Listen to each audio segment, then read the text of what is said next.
Author copies of Book 3, I Ching the Oracle, are here. The cover design looks better in real life than my mind made it out to be when I first saw it, so I'm glad for that.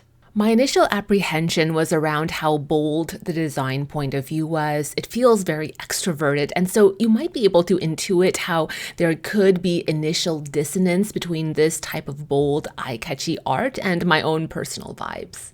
I'm so self-conscious about my lisp, so I have to mention it. I just got Invisalign a week and a half ago, and so I'm still not used to speaking, and so I speak with a lisp. Ooh, look, they're printed in Malaysia. That's really cool. Comparing this book 3, I Ching the Oracle, to my first book, Holistic Tarot.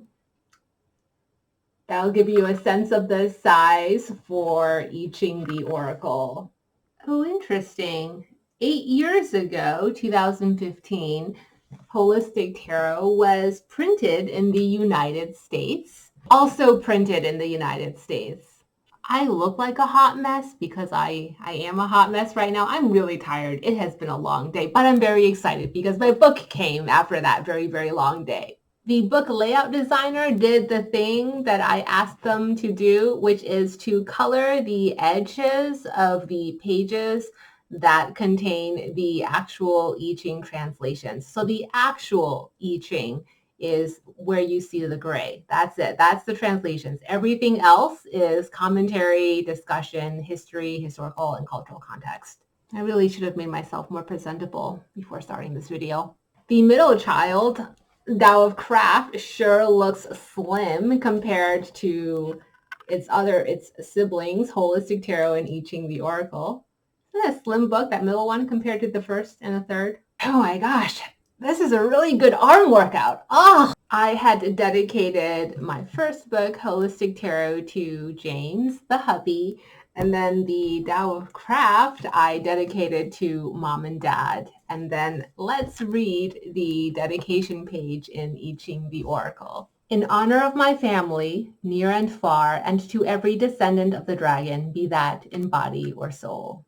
If you do the translation of family there to Chinese, it's jia. Jia, of course, refers to family home, but also to schools of thought, to classifications of traditions. Etymologically, the ideogram is comprised of a roof, shelter, enclosing one group together, and the 12th earthly branch, Hai, or the zodiac animal, the boar, a symbol of peace, prosperity, hard work, and sustenance.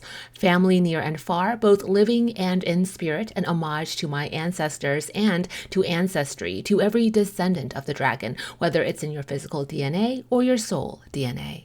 It's also an I Ching reference telling a story by stringing together in sequence every time the word Jia appears in the Book of Changes. The dragon Long is, of course, a reference to hexagrams 1 and 2, and the pairing of divine light and dark, known and unknown, in one word invoking the dragon of hexagrams 1 and 2. Let's do a first impressions of the interior. There were extensive discussions around all the border lines you're going to see in the book. It's my understanding, based on those extensive discussions with the book layout designer, you cannot remove those border lines, and the multiple solutions I proposed for changing the layout so that there aren't those lines were struck down. Here's what the manuscript looked like when I first submitted it and how I had intended for the layout. I used table design to show the layout of how the I Ching translations chapter should look, because based on my actual use of the book as a practitioner, I felt like such a layout is easiest on the eyes and for comprehension.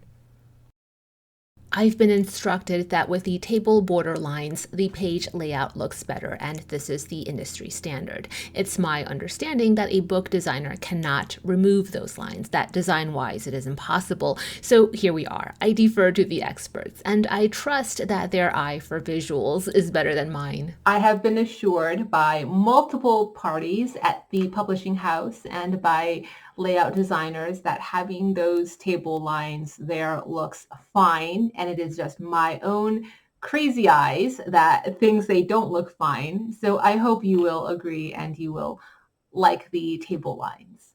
But if you don't, never fret. A lot of the diagrams where you see the visible table lines in the book, I have JPEG image files of how those diagrams were intended to look for free download and for reference on my website. Go to benebellwen.com.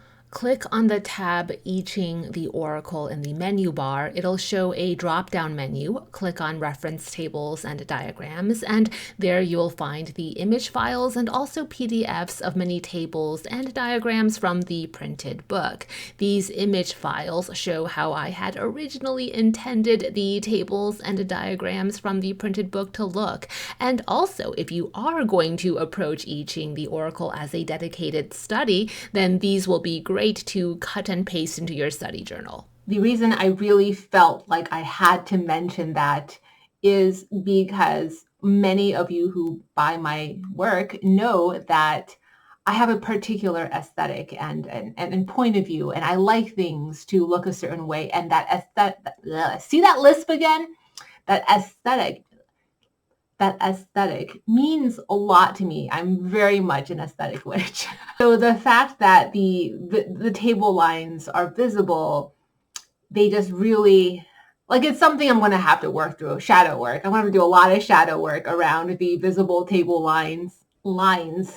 Why can't I pronounce S's? The visible table lines where I didn't intend any to be is the only issue I'm nitpicky about. Everything else really is magnificent. At least I hope you will think so.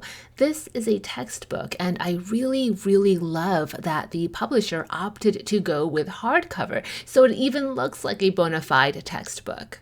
I thought it might be fun to give you a sneak peek into what's inside the book. This is a book of stories, of the myths and legends flowing as the undercurrent of the Yellow River civilization.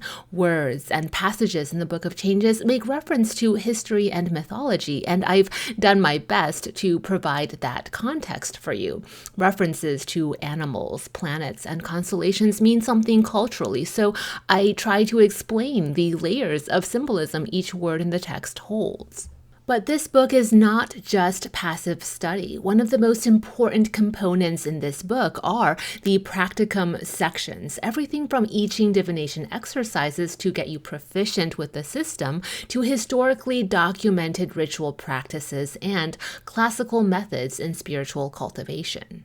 Like I did in the Tao of Craft, I put a lot of really interesting to me, info in the endnotes that didn't fit anywhere else in the main body of the text. So I really hope you won't overlook the endnotes. Give it at least one skim to pick out fun facts. The I Ching was first and foremost for prayers to gods and ancestors, through which the spirits answer, a mediator between worlds, revelatory of heaven's will. Then, over the millennia, scholars of Asia applied philosophical study and inquiry to the book, the text becoming the basis for many schools of thought on metaphysics, political philosophy, epistemology, ethics, and self-cultivation. I hope this book will mentor and guide both the rationalist scholar and the mystic. It is a translation and presentation of the Book of Change that strives to reconcile both worlds. My objective is to impart a deep dive learning experience into the history and mythological references found in the Book of Changes, keyed specifically with transcendental spiritualism in mind. Overall, the layout design with all those table lines might not be what I had in mind, but the content is something I'm very proud of, and I hope it's worthy of your bookshelf and awakens in you what the Oracle awakened in me. Forewarning, there won't be many new video uploads on this channel until I learn how to talk with Invisalign in my mouth. Oh my gosh, lines. Why can't I pronounce S's?